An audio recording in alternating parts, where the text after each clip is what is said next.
السلام علیکم بچوں، کل ہم نے اس کی ریڈنگ کی تھی۔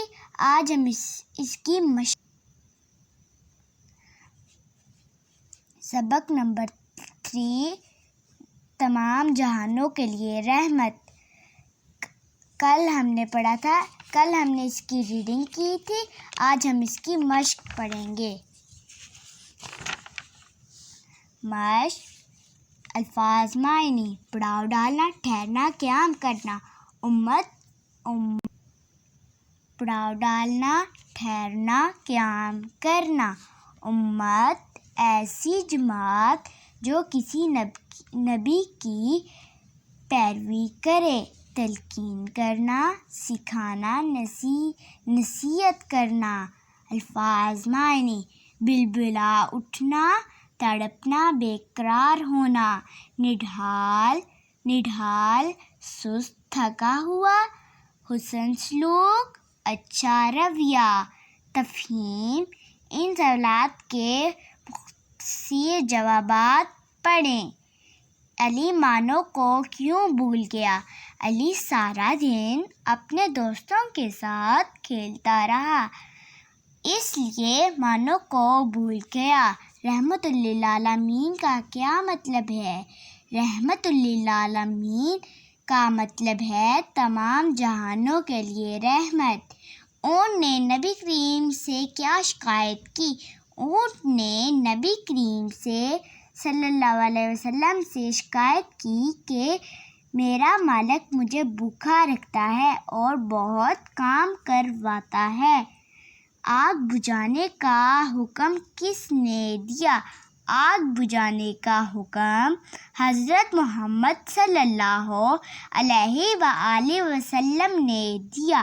نبی کریم صلی اللہ علیہ وسلم نے آگ بجھانے کا کیوں کہا؟ آپ صلی اللہ علیہ وسلم نے آگ بجھانے کا اس لیے کہا کہ کہیں چونٹیوں کو تکلیف نہ ہو یا وہ جل نہ جائیں۔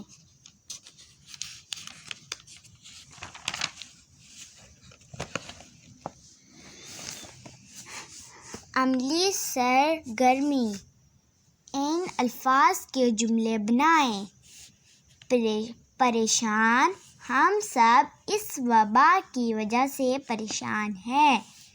پڑاؤ: آپ صلی اللہ علیہ وسلم کچھ صحابہ کے ساتھ سفر پر گئے، راستے میں پڑاؤ ڈالا۔ مالک: اللہ تعالیٰ ہم سب کا مالک ہے۔ تلقین: آپ صلی اللہ علیہ وسلم جانوروں کے ساتھ حسن سلوک کی تلقین فرماتے۔ مخلوقات: ہم سب اللہ تعالیٰ کی مخلوقات ہیں۔ عملی سرگرمی: آپ نے کسی جانور پرندے کے ساتھ اچھا سلوک کیا ہو تو اپنے ساتھیوں کو بتائیں، میرے کمنٹ میں شیئر کریں۔ جانور سے حسن سلوک کے متعلق نبی کریم صلی اللہ علیہ وسلم کی زندگی سے کوئی ایک واقعہ کمنٹ میں شیئر کریں۔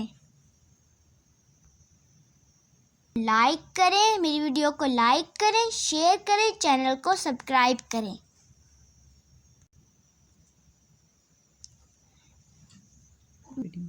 اوکے، اللہ حافظ، ہم ملتے ہیں نیکسٹ ویڈیو میں۔